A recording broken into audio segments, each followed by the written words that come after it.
સુરત નવી સિવિલ હોસ્પિટલમાં ટ્રોમા સેન્ટરમાં એક ગંભીર ઘટના બની છે। ચોથા વર્ગની એક મહિલા કર્મચારી સાફ સફાઈ કરી રહી હતી તે દરમિયાન એક મરી ગયેલા દર્દીના સગાઓએ મારપીટ કરી આ ઘટનામાં 3 લોકોએ માર માર્યો હોવાનો આરોપ છે। આ માર માર્યા બાદ ચોથા વર્ગના કર્મચારીઓએ તેમનો રોષ વ્યક્ત કર્યો છે। તેઓએ કામથી અળગા રહીને પોલીસ ચોકી પર પહોંચીને ધરણા કર્યા। તેમણે જણાવ્યું કે જ્યાં સુધી આરોપીઓ વિરુદ્ધ પોલીસમાં ફરિયાદ દર્જ નહીં થાય ત્યાં સુધી તેઓ પોલીસ ચોકી બહાર બેસી શકશે। આ ઘટનાએ હોસ્પિટલ પરિસરમાં તણાવ પેદા કર્યો છે અને કર્મચારીઓના સુરક્ષા અને ન્યાય માટેના મુદ્દાઓને ઉઠાવ્યા છે।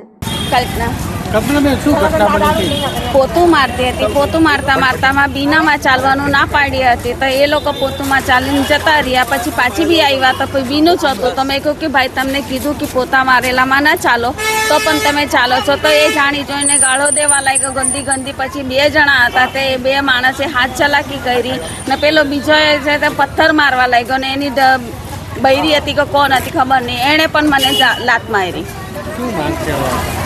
એ લોકોને લાવીને અહીંયા અમારા પાસે માફી મંગાવવાનું ને કે એને અમે મારશું। પોલીસ ફરિયાદ કરવા જાવ? હા, પોલીસ ફરિયાદ કરવા જાવ। હા તો એ એટલું બધું જો આ બેનને એટલું કર્યું તો સેક્રેટરી ક્યાં ગયેલા? કેમ એટલું ગાર્ડ ગલેજી આપતા હતા ત્યાં સુધી સેક્યુરિટી ગાર્ડ કાં હતું? સેક્યુરિટી ગાર્ડને શાના માટે મૂકેલા છે? સેક્યુરિટી ગાર્ડને શાના માટે મૂકેલા છે? હે આવું કરાય સેક્યુરિટીને? અમે જો માવસીમ જો ઊંધું સિંધું બોલીને જાય તો પછી સેક્યુરિટી મૂકવાનું કારણ જ હું?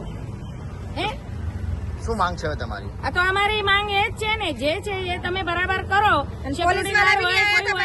એ રોકડાનું કામ સેક્યુરિટી વાળાનું કામ છે, અમારું બોલવાનું કામ નથી।